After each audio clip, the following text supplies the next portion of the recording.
Bienvenue à nouveau à tous nos participants sur place au ministère des Solidarités et de la Santé. Et puis à vous, chers participants connectés, peut-être depuis cette table ronde, depuis ce matin ou encore depuis hier, le lundi 28 mars. Nous sommes ravis de vous retrouver à nouveau pour eh bien, une nouvelle table ronde avec une nouvelle thématique qui va réunir encore une fois un ensemble de participants passionnés, des experts passionnants, aussi bien sur scène, mais aussi en ligne avec Émilie Lebet-Thomas, que je salue chaleureusement. Bonjour Émilie, merci de vous être connectée. Alors, le sujet de cette nouvelle table ronde sera la communication. Nous avons beaucoup parlé de pilotage, de gouvernance, de territoire, de qualité, de parcours patient et bien d'autres sujets. Maintenant, place à la communication, à la valorisation de certaines initiatives. Et donc, comment mieux communiquer dans un but d'accompagner les professionnels de santé? Absolument. Et donc, comme cette thématique est très attendue, en tous les cas, dans notre colloque, puisque l'idée, c'est vraiment de parler vraiment de l'accompagnement des professionnels du secteur de la santé. Et donc, nous vous proposons de commencer dans un premier temps avec le professeur Philippe Colomba, voilà, pour introduire le sujet et pour apporter sa lecture à partir de cette table ronde. Et notamment peut-être sur le volet communication, puisque c'est votre spécialité. On vous laisse voilà, le soin de pouvoir introduire cette table ronde en vous remerciant infiniment d'être enfin sur scène pour votre invitation. Alors, voilà, c'est à vous. Poser la question parce que c'est quand même une gageure d'avoir 7 minutes pour parler de ça avec le modèle de la démarche participative. Donc, je me suis posé la question. La première question que je me suis posée, c'est pourquoi communiquer? Et en fait, pourquoi créer des espaces d'échange? Eh bien, en fait, on sait très bien que dans le domaine du soin, premièrement, ça améliore la qualité de vie au travail. Et deuxièmement, ça améliore la qualité des soins. Et juste un rappel sur les déterminants de la qualité de vie au travail. On a un peu parlé ce matin de l'équilibre vie perso, vie professionnelle. Donc, je vais passer sur la vie perso, mais c'est vrai que c'est un domaine important. Et que dans les stresseurs professionnels, il y en a 5. Deux que je n'aborderai pas, qui sont le type de travail. Si on est soignant, médecin, si on travaille le jour, la nuit, ce n'est pas la même chose. Les conflits interpersonnels, je passe aussi là-dessus.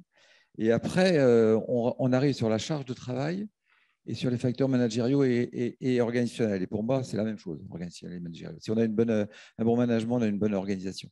Et on sait que les deux facteurs les plus importants, c'est ceux deux-là et que ça passe par les espaces d'échange. Donc, voilà pourquoi communiquer. Ensuite, comment communiquer? Alors, bien sûr, si vous m'avez fait venir, c'est pour parler de la démarche participative. Donc, démarche participative, ça a été créé il y a 30 ans, exactement.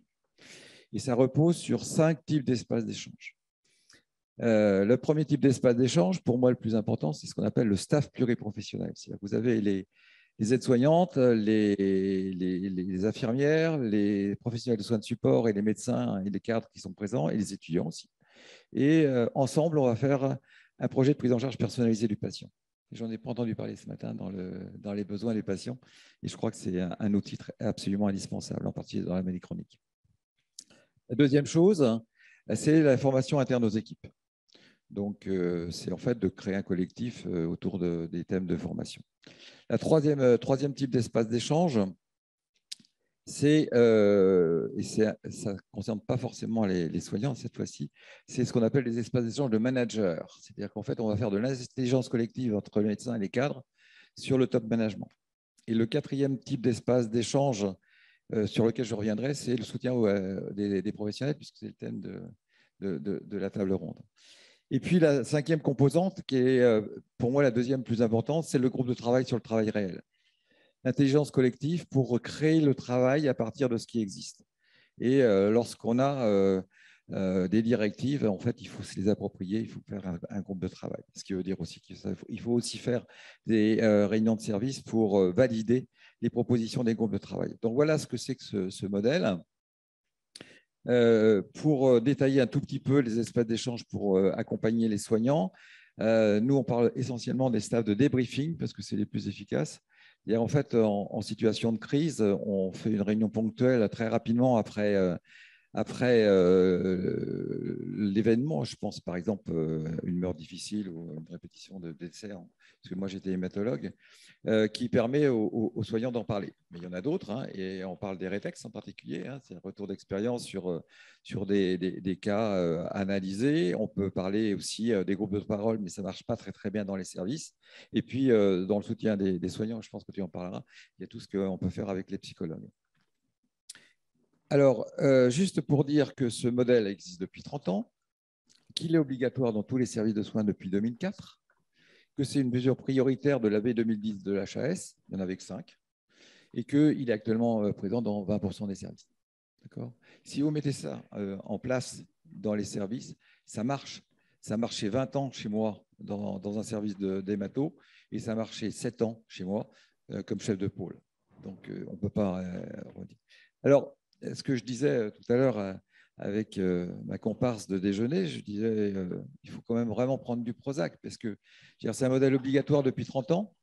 C'est un modèle qui existe depuis 30 ans, qui est obligatoire depuis 16 ans, qui n'est pas mis en place. Donc, l'idée après, vu que c'était obligatoire, c'est de dire est-ce que ça sert à quelque chose. Donc, je vais passer dans une équipe de recherche de psycho, et on a montré l'impact sur la qualité de vie au travail et sur la qualité des soins. La qualité des soins évaluée par les patients. C'est le seul modèle qui montre ça, puisqu'en fait, toutes les publications, ce sont l'évaluation par les soignants et pas par les patients. Nous, on a montré l'impact avec une puissance de 10-6. Vous savez que pour avoir une corrélation, c'est 5%. Là, on est à 10-6 de l'impact sur la qualité des soins évalués par les patients. D'accord ? Donc voilà, donc, le modèle de la démarche participative. Alors ensuite, je dois peut-être encore avoir 2 minutes. Donc, quels sont les critères Alors, je vous conseille bien sûr le livre hein, Démarche participative et qualité de vie au travail. Ensuite, oui, quels sont les facteurs de réussite? En fait, j'en dirais 3. La première chose, c'est qu'il faut avoir du temps. Donc, il faut libérer du temps. C'est la charge de travail, mais c'est également peut-être diminuer la charge administrative. Deuxièmement, il faut savoir animer les espaces d'échange. Quand on fait des formations sur les 3 tours de table, personne ne connaît la technique des 3 tours de table. Premier tour de table, quel est le problème? Deuxième tour de table, qu'est-ce que vous proposez? Troisième temps, qu'est-ce qu'on décide ensemble? Et on cherche le consensus et l'intelligence collective. Et troisièmement, la communication positive. Voilà. Alors, en conclusion, je crois que je suis à peu près bon. C'est excellent. Première chose, donc, c'est former des managers. Donc, on a créé une association qui s'appelle ACAVI, Association pour la qualité de vie des soignants. Actuellement, on est 40 formateurs, on va passer à 100 cette année.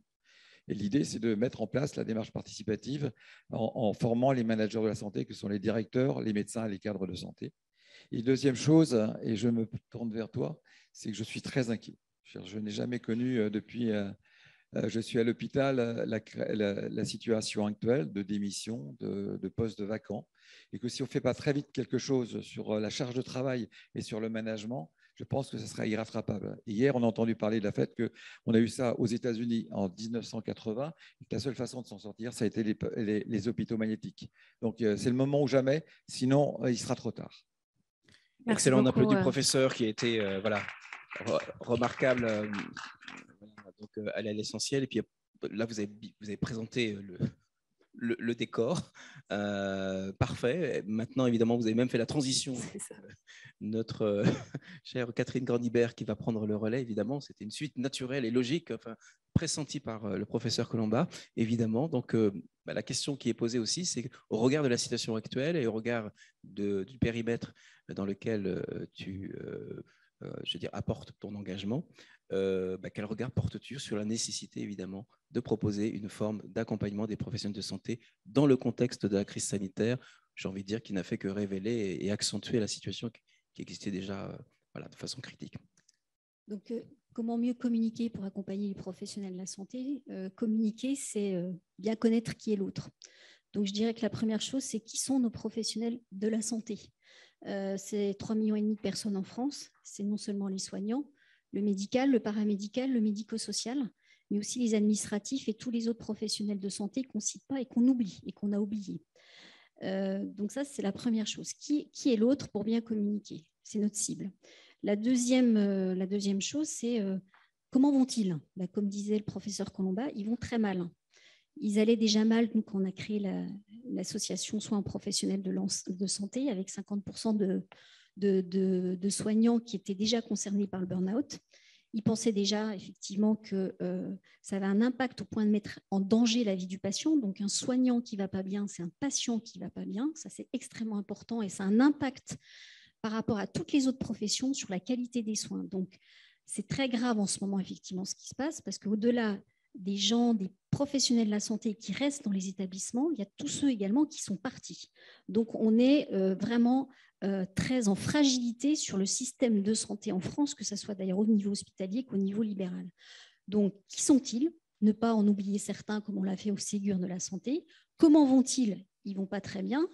Et comment on peut les accompagner et comment on peut mieux communiquer? Parce que tout ce qui a été fait pendant 2 ans montre que la communication qui a été faite pour bien accompagner les professionnels de la santé n'était pas conforme à une offre qui pouvait bien les accompagner. Quand je parle de l'offre, il faut identifier quels sont leurs besoins. Les 3 enquêtes que nous avons menées au niveau de l'association SPS en 2020 ont montré que les professionnels de la santé, au-delà de l'approche thérapeutique, certes qui est importante, dans toute sa globalité, psychologique, psychiatrique, etc., rêvaient de ressources, de soins de support, on en a parlé tout à l'heure, d'interventions non médicamenteuses. Et ça, c'est excessivement important pour mieux accompagner les professionnels de la santé qui sont en souffrance. Donc, nous avons mis effectivement, au regard des actions de l'association SPS, qui fait pas que constater que les gens vont mal, mais surtout essayer d'agir à un niveau effectivement individuel, mais aussi collectif, sur 2 critères. Un, sur le critère d'accompagnement psychologique, en créant tout un dispositif psychologique d'accompagnement qui est l'écoute, la gradation de l'écoute et ensuite la réorientation vers un réseau national du risque psychosocial ou des personnes qui sont en capacité d'accompagner médicalement des professionnels de la santé qui ne vont pas bien, voire même à des hospitalisations dans des unités dédiées ou bien des hospitalisations d'urgence immédiate. 16 000 appels, 3,5 millions de professionnels de la santé, où est la communication? Beaucoup de plateformes qui n'étaient pas conformes. Quand je dis conforme, il faut adapter l'offre. Quand vous créez une plateforme qui n'est pas ouverte la nuit, alors qu'il y a 30% des appels qui se font la nuit et que les personnes sont en idée suicidaire, il vaut mieux pas ouvrir une plateforme. Donc l'offre est excessivement importante, elle doit être collective, elle doit répondre à un besoin que les professionnels de la santé ont émis d'ailleurs en 2016 suite à une enquête. Elle doit être, en tout cas sur une plateforme anonyme, confidentielle, gratuite, 100% d'appels décrochés. Quand vous appelez certaines plateformes, vous attendez 8 minutes et puis au bout de 8 minutes, vous aviez une messagerie. Quand vous avez des idées suicidaires, c'est quand même pas terrible. Et surtout, qui doit être effectivement, les écoutants doivent être professionnels, formés, experts, à l'écoute et à la réorientation. Donc, si cette offre n'est pas celle-ci, vaut mieux pas lancer une offre et de ce fait dans cette communication. La deuxième chose, c'est la prévention. L'enjeu, effectivement, de l'accompagnement, c'est ne jamais à ce que les personnes tombent en vulnérabilité. L'enjeu avant tout, c'est effectivement l'organisation des soins, et le professeur Colomba l'a dit, avant tout, c'est qu'est-ce qu'on fait au niveau de l'organisation des soins et le management dans les structures de santé.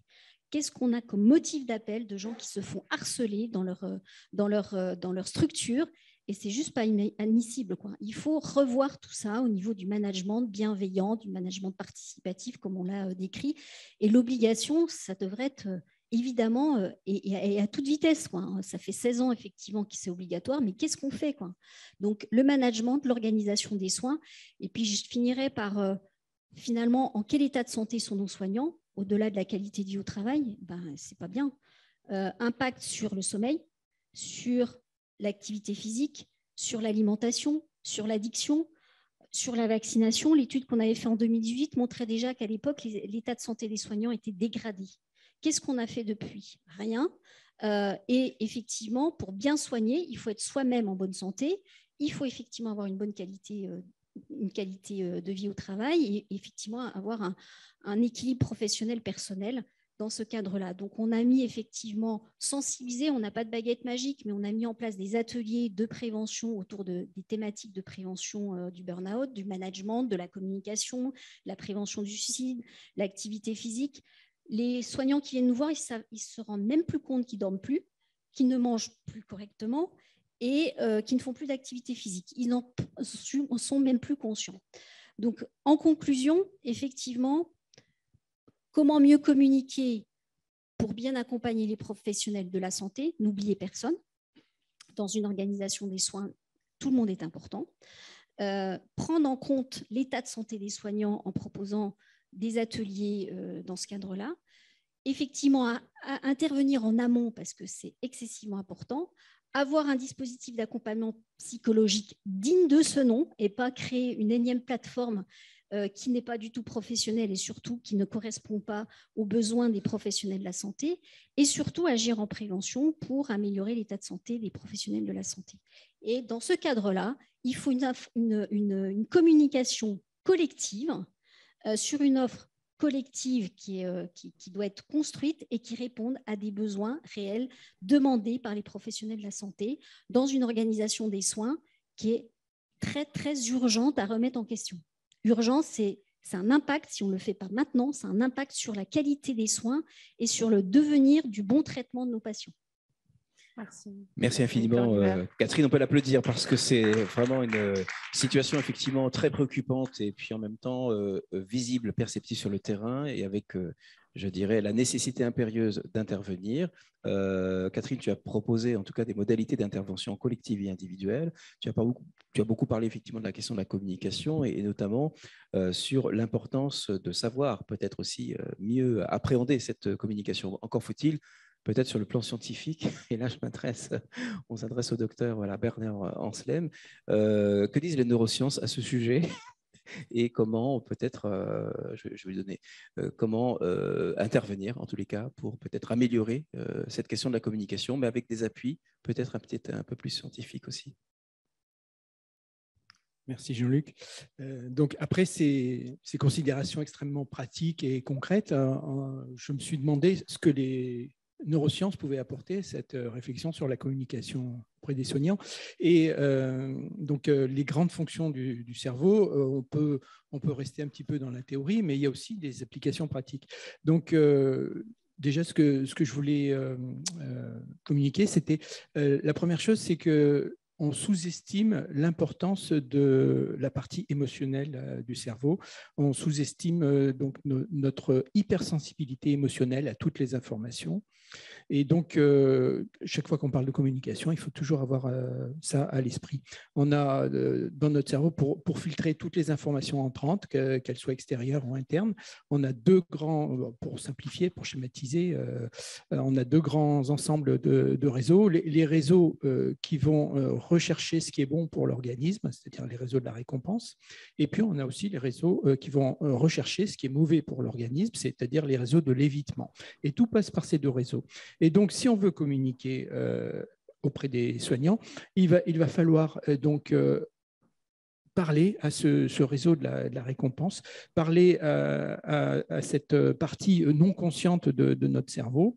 Et donc, imaginez des messages qui parlent, qui donnent envie de vous suivre, qui donnent envie de suivre la décision qui a été prise déjà, et ne pas accumuler d'émotions négatives qui donnent plutôt envie de laisser tomber la communication, qu'elle soit sous forme de papier ou sous forme de vidéo.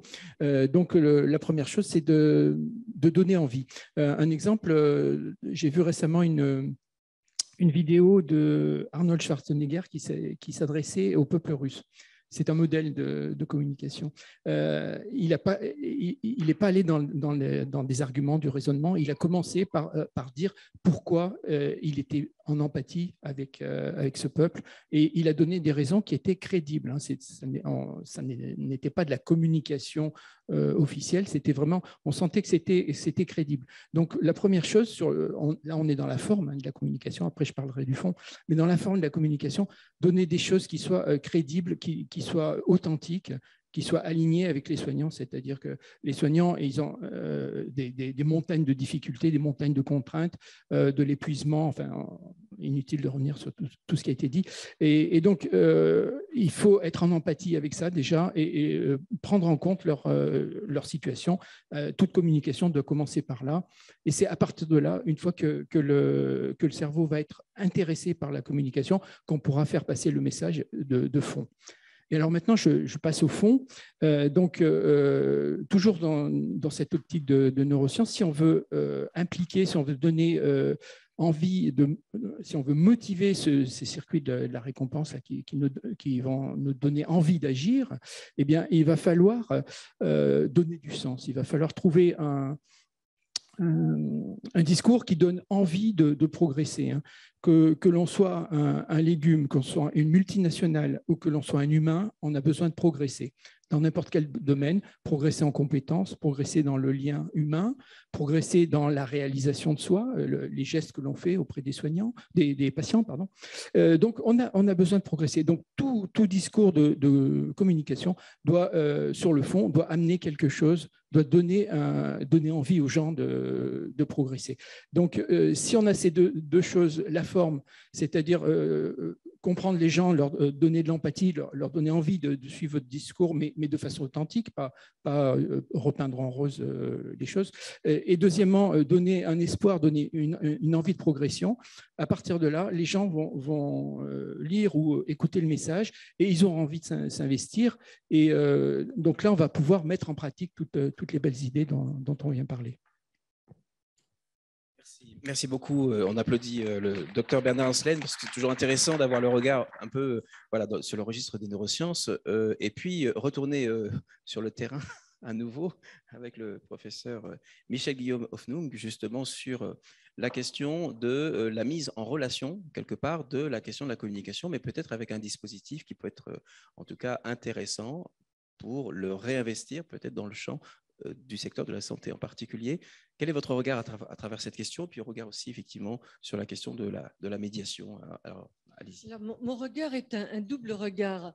Quand on donne la parole à un professeur de droit, il vous fait une réponse en deux parties. Je suis professeur de droit.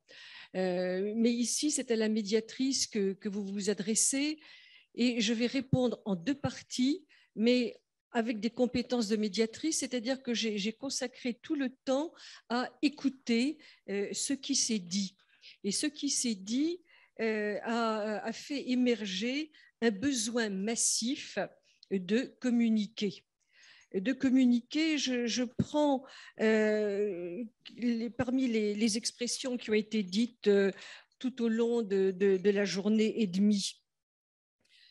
Fonctionnement en silo, difficile de faire confiance quand on n'a pas échangé, tension, rivalité, culture de leadership, différence de culture entre la culture du soignant, la culture de l'administratif.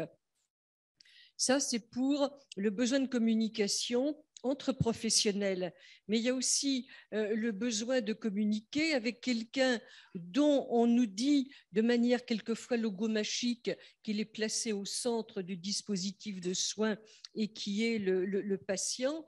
Le patient a aussi un besoin de communiquer.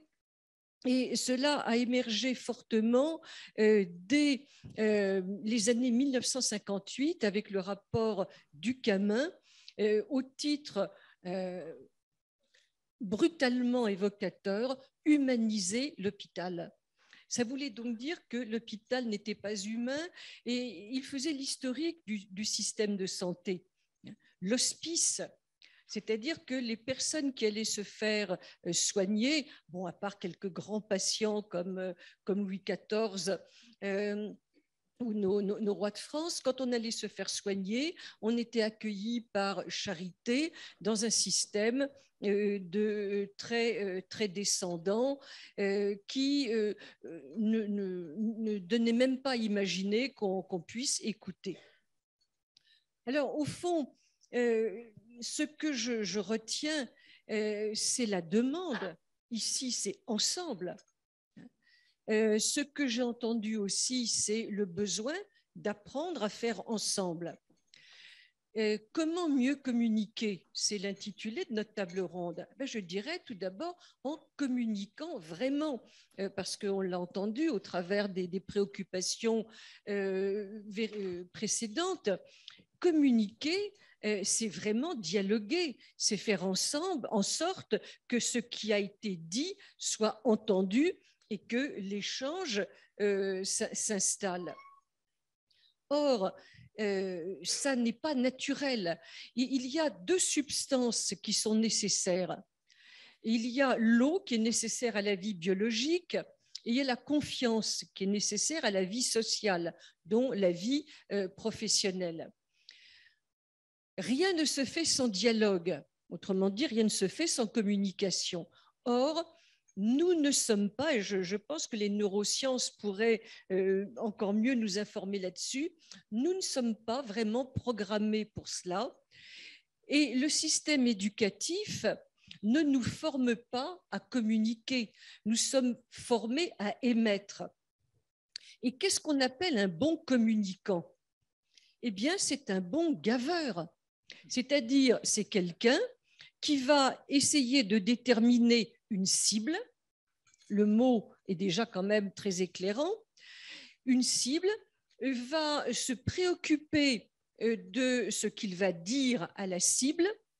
Quand on va se préoccuper de la cible, de ce qu'elle a ressenti, c'est pour vérifier le coefficient de gavage. Qu'est-ce qu'ils ont retenu de ma précieuse communication? Ce n'est pas de la communication, c'est de l'émission. Alors, c'est pourquoi, dans les années 80, quelques pionniers dont j'ai fait partie, dans le cadre d'associations de défense des droits de l'homme, nous avons voulu créer des brèches dans les murs d'incompréhension et établir des passerelles.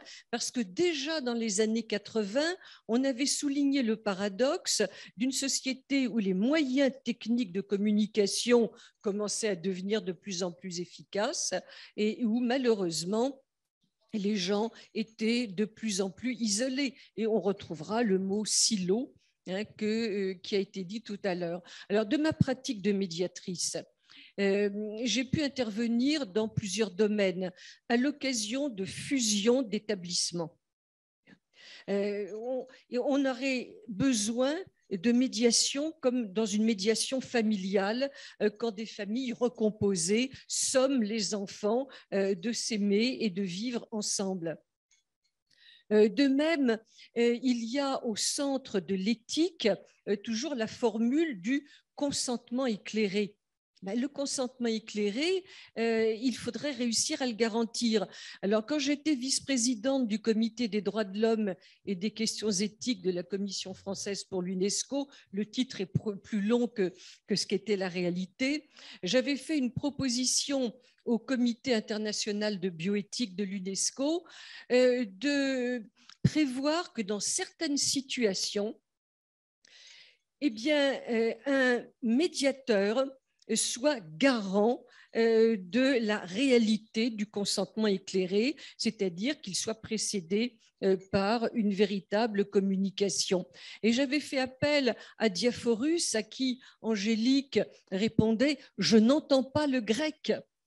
Mais les médecins, même pleins de bonne volonté, les soignants pleins de bonne volonté, quelquefois, sont dans la situation de ne pas être entendus au sens total du terme, c'est-à-dire compris.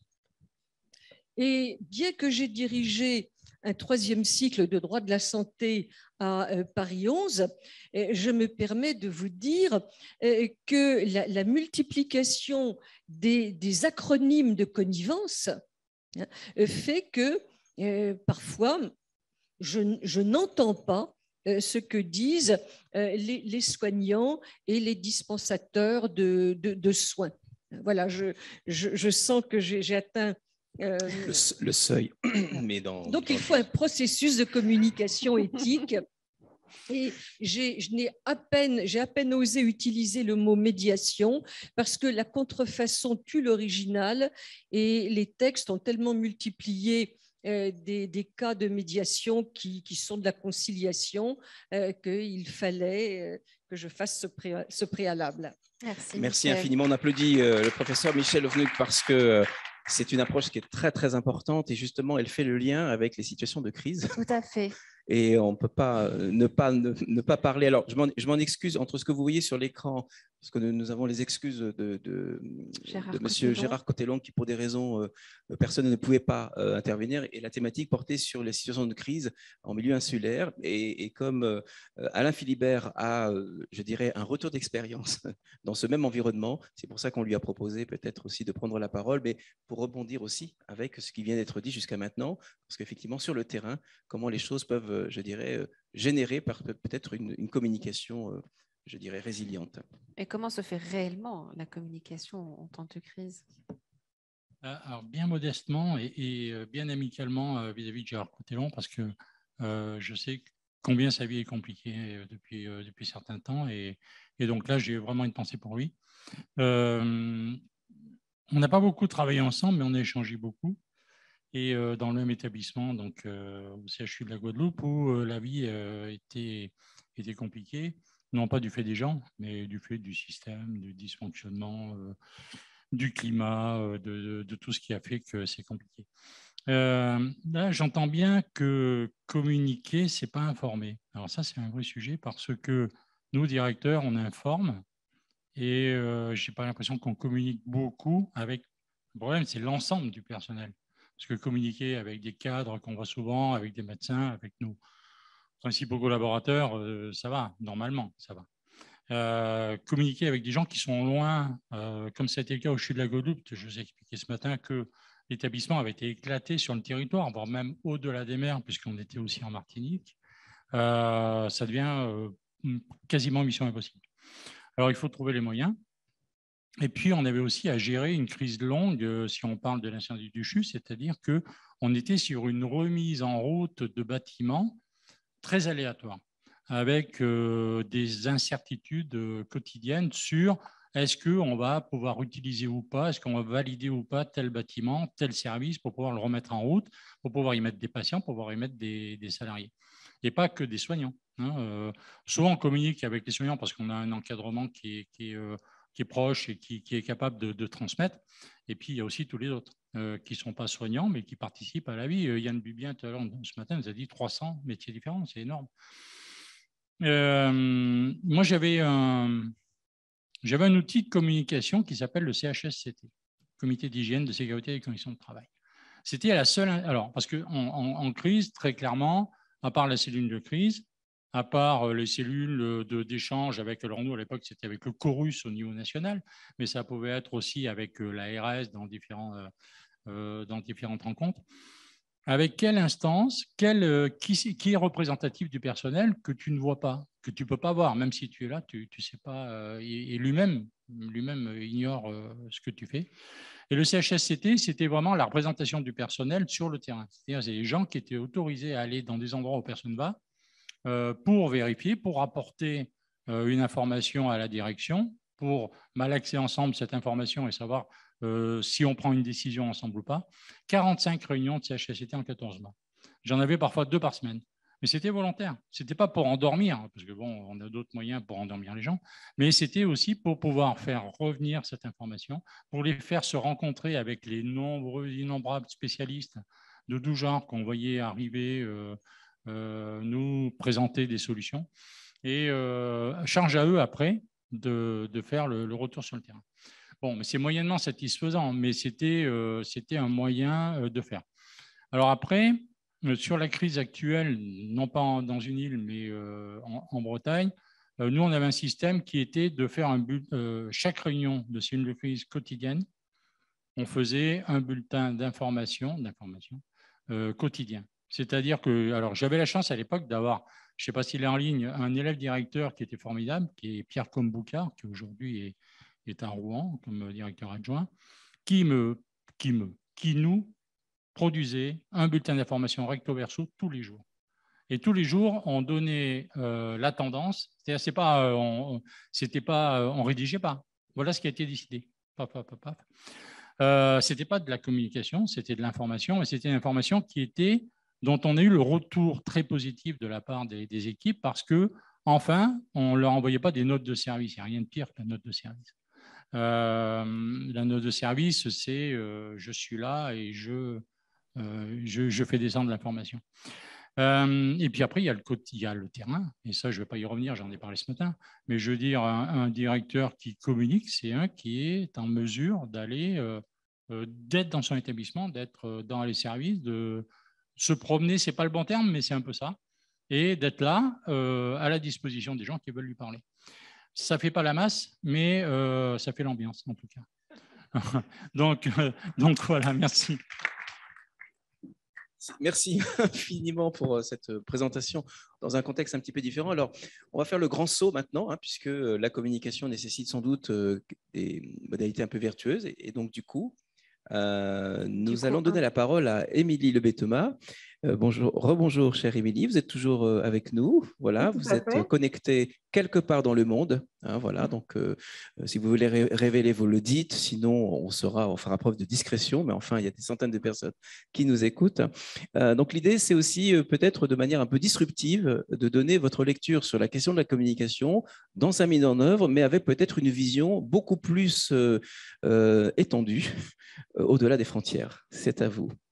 Merci. Oui, bonjour, je suis en direct de Berlin. Je serais bienvenue à Paris pour cette intervention, mais malheureusement, mon emploi du temps ne me le permettait pas. Donc, peut-être quelques éléments de contexte. Donc, moi, je suis directrice d'hôpital. J'ai exercé plusieurs années et maintenant, depuis 5 ans, je travaille avec un organisme de formation qui s'appelle Dialogues, qui organise des voyages d'études. Et puis, du coup, donc, dans ce cadre-là et par le biais d'articles que j'écris, j'ai l'occasion de visiter plusieurs hôpitaux un peu partout dans le monde. Et donc, peut-être le premier élément que je voulais indiquer, c'est que nous ne sommes pas seuls dans ce problème qui concerne la meilleure manière d'accompagner les professionnels de santé. C'est un constat qui est à la fois rassurant et désespérant. La plupart des pays européens ou aux États-Unis, au Canada, sont concernés par ce désamour des professionnels de santé, ces difficultés d'exercice et cette méfiance en fait entre les institutions et les équipes de terrain. Du coup, ce dont j'aurais voulu parler un petit peu de manière très humble, c'est quelques solutions ou quelques pistes qui sont explorées à différents endroits. D'une part, sur les sujets, donc on va commencer, j'ai beaucoup apprécié les différentes définitions et graduations des questions concernant la communication.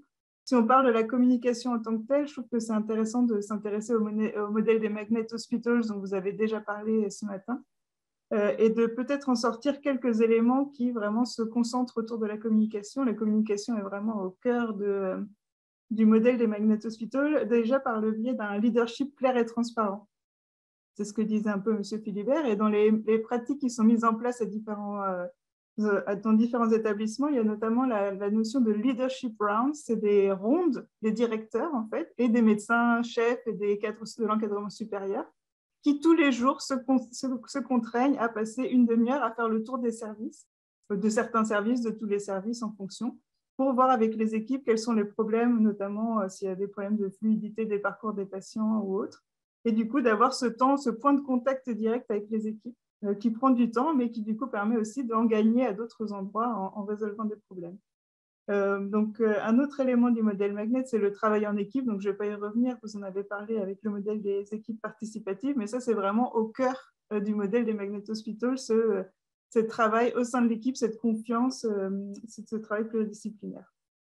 Il y a aussi la question des conditions de travail et notamment de comment soutenir les professionnels. Donc là aussi, certains hôpitaux américains se sont attelés à cette tâche, et notamment, je pense au groupe hospitalier Johns Hopkins à Baltimore.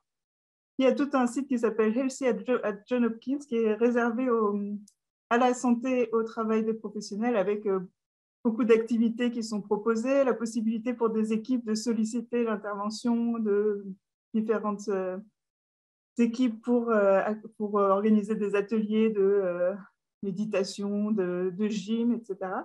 Et aussi un service, ce qui m'a semblé assez intéressant, un service qui est complémentaire à la médecine du travail, mais qui propose des consultations sur rendez-vous aux professionnels de santé le jour, la nuit et le week-end. Et donc, un professionnel qui, par exemple, a un problème de santé X qui n'est pas lié à ses conditions de travail directement, peut prendre rendez-vous dans ce service pour être soigné. Et on l'a dit, plusieurs personnes l'ont dit, des soignants en bonne santé sont des soignants qui vont bien pouvoir faire leur travail et soigner les patients.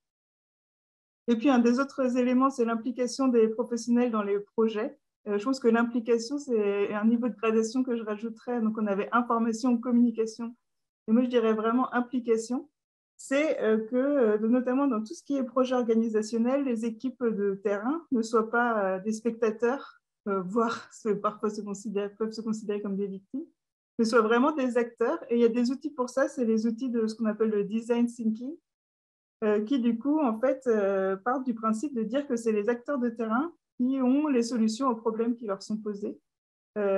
Et donc, l'idée, c'est de commencer par chaque projet en impliquant l'ensemble des parties prenantes. Donc, ça va être les professionnels, mais aussi les patients.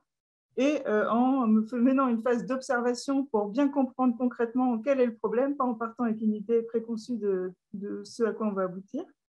Une partie d'idéation, on appelle l'idéation, donc c'est faire émerger des idées, donc en impliquant tout le monde, en allant regarder ailleurs, etc. Une partie de prototypage où, au lieu de faire un plan à 1 an avec différentes étapes, on se dit, bah voilà, essayons à petite échelle un projet pilote, voir si ça fonctionne, avant d'y consacrer beaucoup de temps et beaucoup de ressources. Et se dire, si ça ne fonctionne pas, bah, on arrête et on essaye autre chose. Et puis, une phase de test, voilà, c'est ça. Donc, on essaye, on voit si ça fonctionne, on avance. Et du coup, de manière assez fluide.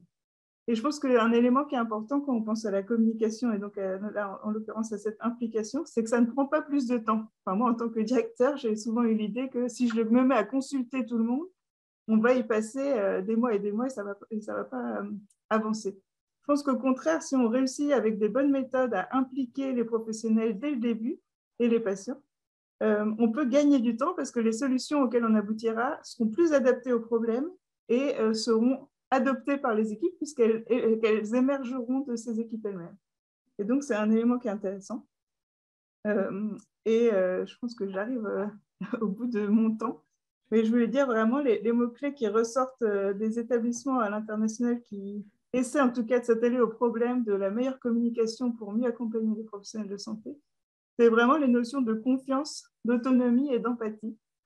Se dire vraiment, voilà, on ne s'en sortira pas seul. Ce n'est pas les directeurs ou les médecins qui vont trouver la solution au problème de l'hôpital. Il faut vraiment que toutes les parties prenantes soient impliquées.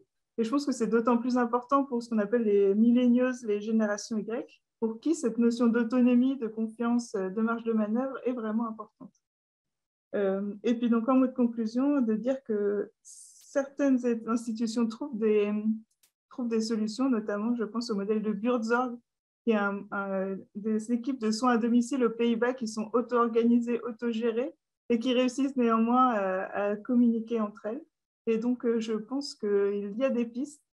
Il ne faut pas perdre espoir. Et la communication sera vraiment au cœur de l'hôpital de demain. Donc, essayons de nous y atteler et surtout de ne pas perdre des équipes de terrain et de les impliquer dans les solutions trouvées. Tout à fait. Merci beaucoup, Émilie. Merci infiniment, ma chère Émilie. Bravo. Et puis merci pour cette, je dirais, prise de vol, comme ça, je dirais, en tenant compte aussi des observations qui ont été présentées par nos intervenants. Et puis, bon, on perçoit bien l'agilité d'Émilie de tout point dans le monde pour permettre de donner comme ça au pied levé je dirais, des retours d'expérience, en tous les cas, qui peuvent être intéressants à partager. Alors, évidemment, c'est un sujet extrêmement sensible, la communication, surtout dans le contexte actuel. Donc, on marche sur des œufs. Il y a de nombreuses questions qui sont posées. Alors, peut-être avant... Je regarde le temps. Oui, nous avons 16 minutes pour l'échange. Avant de permettre d'écouter un peu les questions et les remarques. Alors peut-être un mot, une observation, professeur Colomba. Oui, juste une minute, juste pour revenir sur l'intervention du professeur Amselen et de Émilie. Je crois vraiment que notre modèle permet tout ça. C'est-à-dire qu'en fait... démarche participative. Les staffs pluriprofessionnels, c'est le sens du soin et toute l'équipe qui va construire un projet de prise en charge autour du soin. Et puis, les groupes de travail, je veux dire, on n'a jamais rien imposé sur le travail. Le travail, c'est l'équipe qui l'a construit en permanence et pendant 20 ans. Donc, je veux dire, on est exactement dans ce modèle-là avec les groupes de travail, avec les staffs pluriprofessionnels. Merci infiniment. Alors... Nada, je te laisse le soin de gérer les nombreuses questions. 15 questions, 15 mains qui se lèvent. Alors, docteur Pierre Simon aussi. On fait comme ce matin, on prend les questions en espérant que ce soit des questions. Et puis voilà, on a 15 minutes à gérer. J'ai une question. J'ai une question. Bravo. Donc, juste pour dire, pour la communication, on a des outils qui existent, notamment on a CHAP, qui est un outil interministériel qui nous permet en fait de partager et qui est d'ailleurs pour les armées avec leurs problèmes de sécurité, qui est le seul outil qui nous permet en fait de parler, moi, à mes adjoints, à toute mon équipe, sans avoir à passer par, parce que je ne peux pas passer par mail, sinon passer sur le privé. Et en fait, ma question qui s'est vraiment posée sur le temps de crise, notamment de la Covid, c'est comment permettre la rupture. J'ai eu des réponses et on a trouvé des réponses parce que quand il y a un flux continu d'informations avec la Daily News, on a envie d'être toujours plugué à la crise. Et en fait, ce qui est important, c'est le temps de repos avec cette parenthèse où on doit prendre en compte sa zone de sécurité familialement et tout ça. Et donc, quelles sont les réponses en fait en innovation en santé que vous pouvez trouver sur la communication qui permet en fait aux soignants, aux administratifs en fait de se mettre en retrait pour pouvoir se ressourcer et repartir. Merci Excellente beaucoup. question, merci beaucoup. On prend toutes les questions. Oui, tout à fait. Anne Beignet, qui a une question. Alors, question. autre question. C'est bien une question. Européenne peut-être. Je vais me faire houspiller par Jean-Luc. Non, j'ai bien aimé le concept de gavage présenté par Michel. Parce que d'un côté, bon, il y a la QVT, il y a la santé au travail, certes, mais les professionnels aussi, ils sont en attente d'informations et d'échanges surtout sur toutes les innovations, sur toutes les réformes que l'on porte, que ce soit au ministère, à l'assurance maladie et autres. Et ça, moi, j'ai pu le constater par moi-même. Et c'est comme ça, en fait, que j'ai connu quand même la plupart d'entre vous, en échangeant avec vous directement via des réseaux sociaux.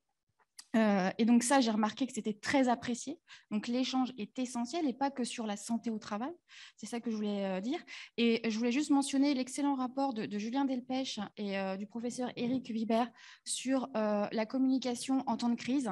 Et voilà, qui fait, ça rappelle ce que tu disais toi, Alain, et ce qu'on a vécu ensemble, à distance bien sûr, pendant le chute de Guadeloupe, mais aussi pendant Irma et d'autres crises sanitaires. Et l'excellent rapport vraiment que j'invite à lire, qui porte vraiment sur ce sujet. Merci infiniment. Docteur Pierre Simon a une question. Docteur Pierre, oui, je suis tranquille. Pierre Simon, toujours structuré, très court, oui, très Loïc. net. C'est toujours top, pas de souci. Allez. J'ai une question. C'est Loïc, excusez-moi. Je suis habillé tout en noir, c'est normal, je suis invisible. J'ai une question sur la formation des hauts managers et puis sur le cumul d'activités. C'est-à-dire que comment communiquer en proximité si on accepte un cumul de mandats, d'activités, de responsabilités. C'est un vrai sujet. Moi, je ne comprends pas qu'on puisse accepter d'être directeur, responsable de telle structure, d'activité, etc. Et quand on voit les signatures, je ne vois pas comment on peut être en présence pour communiquer efficacement. Et ça m'interpelle grandement parce que je suis tout à fait d'accord avec ce que vous êtes en train de dire. Et je suis d'accord à 200%. Mais en fait, des fois, j'ai l'impression qu'on est tous d'accord, mais la réalité de terrain, elle est parfois tout autre sur la question de... Moi, je pense, j'insiste vraiment sur la question du cumul des mandats. Je suis atterré, vraiment. Merci pour cette question. Dernière question, docteur Pierre Simon. Et il nous reste 12 minutes. Bon, une question toute simple. Est-ce que la communication s'enseigne? Et donc, je pose la question aux intervenants. Alors, pourquoi je pose la question rapidement? C'est parce que je me demande si, finalement, il ne faut pas inverser un petit peu le paradigme de titre de la conférence. J'ai 35 ans d'hôpital. J'ai été 10 ans président de CME. J'étais dans les conseils ordinaux. Ce qui m'a frappé, c'est que, premièrement, le stress dans l'exercice du métier casse la communication entre les professionnels de santé, que ce soit en bloc opératoire, que ce soit dans les services de réanimation. Je suis un ancien réanimateur. On sait aussi qu'il y a des gens qui arrivent à l'hôpital parce qu'ils sont incapables de s'installer en ville, parce qu'ils ne savent pas communiquer aux patients. Alors, donc, ma question, c'est est-ce que, véritablement, dans la formation des professionnels de santé, médecins, mais pas que, est-ce qu'on n'a pas raté, je dirais, dans le cursus universitaire, la formation à la communication? Merci, docteur. Nous avons ici des professeurs. Alors, qui veut commencer à répondre? Professeur. Oui, je me sens directement interpellée parce que il se trouve que la même année, j'ai fait partie des pionnières des pratiques de médiation, mais aussi des enseignements d'éthique médicale. Au moment où Jean Bernard, un autre hématologue, avait mis l'université française au défi de respecter les droits de l'homme dans la relation de soins. On était en 1989, commémoration du bicentenaire. Et donc, j'avais proposé 2 modules d'enseignement, éthique et médiation, éthique et droits de l'homme. Mais ça a été très, très difficile de trouver à quel moment du cursus on pouvait l'enseigner. En première année, ça paraissait stratégiquement nécessaire, mais comme il y a ce fichu concours de fin d'année où les résultats se pèsent au micron point, l'éthique, c'était très, très difficile, et encore moins la communication éthique, c'était particulièrement difficile à noter. Donc, on ne l'a pas mis en première année. Et puis, finalement, à ma connaissance, on n'a jamais introduit dans l'enseignement de médiation. Ça reste à faire. Et puis, je remercie Anne, grâce à sa remarque bienveillante, de préciser que la médiation est un processus de communication éthique qui repose sur la liberté et l'autonomie des personnes concernées, et que j'en ai donné 2 définitions pour l'Europe, une à l'occasion du séminaire de Créteil de 2000, et puis l'autre pour le Conseil de l'Europe, dans le cadre du dialogue entre les cultures, et tout est interculturel chez l'être humain, la culture du soignant, la culture et les diverses sous-cultures. Merci. Professeur Colomba? Oui, là, je vais quand même être un peu en contradiction avec vous, si je peux me permettre, puisque la communication est obligatoire en 2e et 3e année sous forme de jeu de rôle, et donc l'apprentissage effectivement à l'annonce, etc., et qu'il y a aussi obligatoirement un enseignement d'éthique dans toutes facultés de médecine. Donc, je ne peux pas être d'accord avec ce que vous venez de dire. Non, je rebondirais aussi que la communication, c'est un métier. C'est pas que paillettes et voilà, c'est un métier. Et quand on gère effectivement la communication, qui pour moi n'est pas du tout un gavage, hein, la communication, c'est un échange avec l'autre. Et quand on sait bien communiquer, c'est qu'on connaît bien l'autre. Et pour bien connaître l'autre, effectivement, il faut lui poser un certain nombre de questions et identifier ses besoins. Et dès l'instant où on connaît bien l'autre et qu'on se connaît bien soi, eh bien, on communique bien. Mais pour ça, il faut l'apprendre. On l'apprend effectivement à l'école, sinon on s'informe, et que ça doit faire partie de tous les métiers. Si on veut réussir son métier, que ce soit dans le soin ou dans d'autres métiers, il faut savoir communiquer, il faut savoir respirer. Ça a l'air simple, mais il y a aussi, on apprend à respirer, on apprend à faire du sport et on apprend à communiquer. C'est pas instinctif et il y a des règles.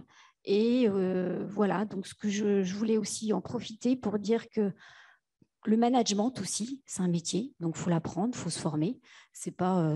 Oui, je vais juste rebondir sur ça. Donc, il y a des recommandations qui viennent d'être faites sur la formation des médecins, des cadres et des directeurs d'établissement au management, à la communication, à l'éthique et au leadership. Hein.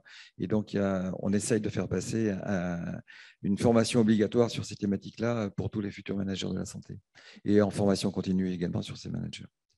Je voudrais dire juste un dernier message sur les DRH à l'hôpital. Ça n'existe pas.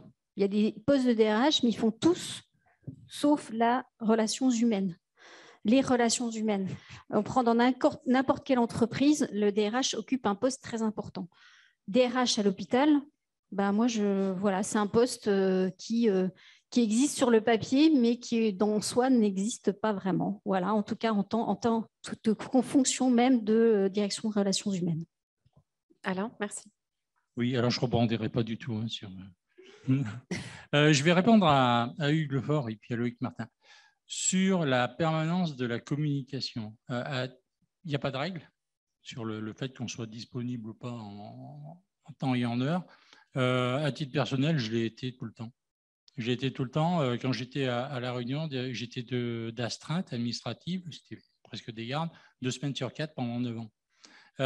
Et en dehors du temps, j'étais disponible pour pouvoir répondre aux urgences parce que c'était un petit établissement et qu'il n'y avait pas d'autre solution. Ça n'a jamais été une contrainte. Et après, le problème, c'est la négociation avec la famille. Il faut qu'on soit d'accord et que tout le monde l'accepte parce que c'est vrai que ça peut être très, très contraignant, très fatigant. Mais en tant que chef d'équipe de direction, par exemple, on n'a jamais abordé ces questions-là. Mais c'est vrai que c'était plus diffus. On aurait dû peut-être, hein, parce que c'est vrai que pour travailler bien, il faut aussi prendre soin de soi. Il n'y a pas que les soignants. Pour les directeurs, c'est pareil. Et je suppose que les chefs de service, les chefs de pôle, ça va être un peu la même chose. Mais c'est vrai que ce n'est pas une question, c'est un peu tabou comme sujet. On ne l'aborde pas trop. Après, chacun amène comme il peut. Et puis, concernant le cumul des mandats, nous ne sommes pas des hommes et des femmes raisonnables. Ça, c'est... Et le pouvoir appelle le pouvoir. Moi, j'ai toujours été, je trouvais que j'étais un peu paresseux peut-être et un seul mandat me suffisait, celui pour lequel on payait, mais ce n'est pas forcément comme ça que ça passe. Juste un exemple, je parlais de quelqu'un qui n'est pas là et dont je dirai le nom et je ne dirai pas où il habite, mais quand on signait dans ma clinique et lui dans son établissement des contrats, des conventions, il signait 3 fois. Parce qu'il avait 3 chapeaux différents et sur la même feuille, il avait les 3 distinctions. Voilà. Alors, il y a encore des questions qui sont... Cumul, non il y a 2... Voilà, Gilbert Mounier, tu te laisses se présenter.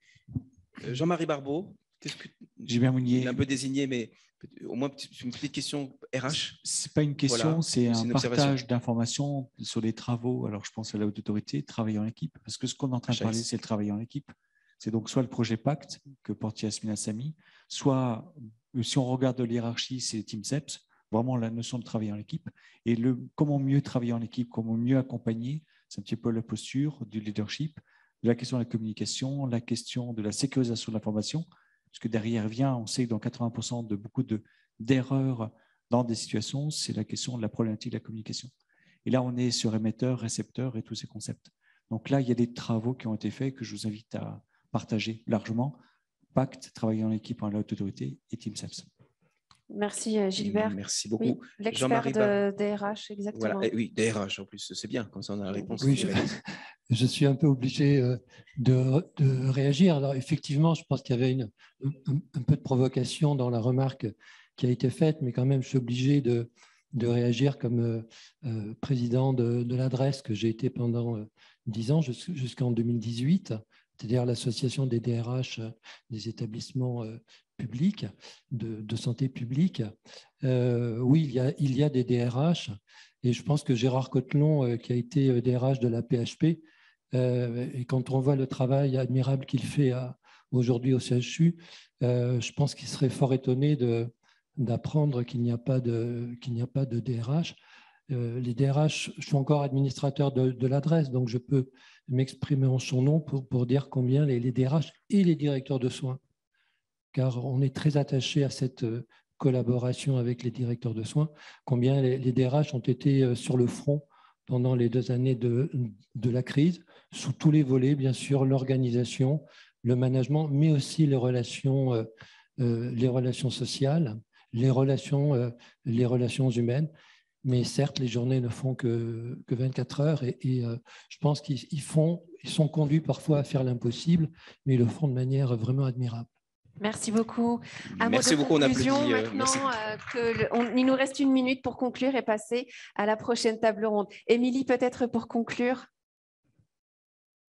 Oui, je voulais juste te dire que sur la question peut-on apprendre la communication, il y a de nombreux hôpitaux américains qui se sont lancés dans des vastes opérations de formation de leurs professionnels, notamment de leurs médecins.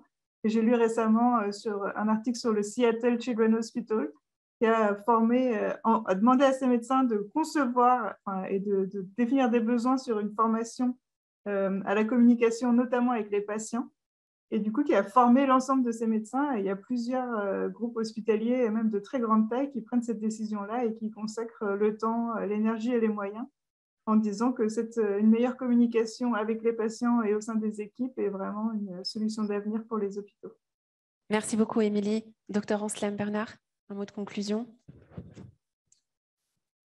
Oui, donc là, en vous écoutant, je pensais qu'il y avait plusieurs communications, la communication pour informer et la communication pour motiver. Moi, je me plaçais plutôt du point de vue de la communication pour motiver. Et de ce point de vue, je voulais rappeler une phrase qui me vient souvent à l'esprit, c'est « on ne change pas les gens, on peut seulement leur montrer un chemin et leur donner envie de l'emprunter ».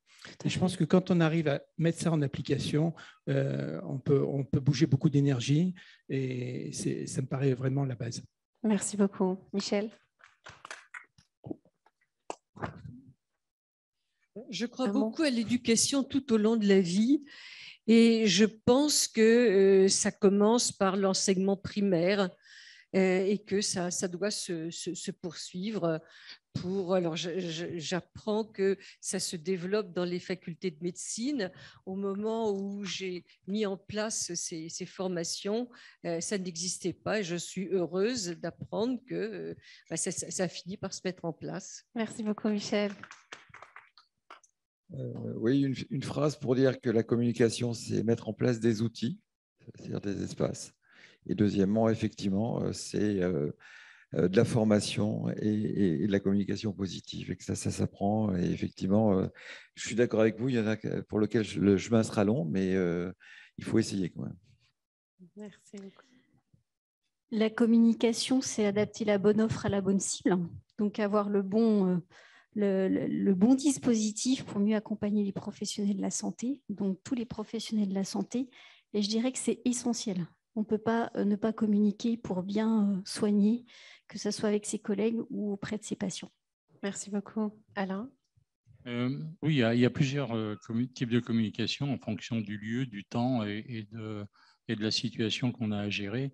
Donc, je crois que c'est plutôt avec un S à la fin que je dirais communication pour aujourd'hui. Merci à tous, merci beaucoup pour la qualité de vos interventions sur un sujet extrêmement sensible et pour lequel chacun a donné, je dirais, sa lecture. Nous avons une photo de famille, bien sûr, c'est classique, c'est traditionnel, ça fait des années.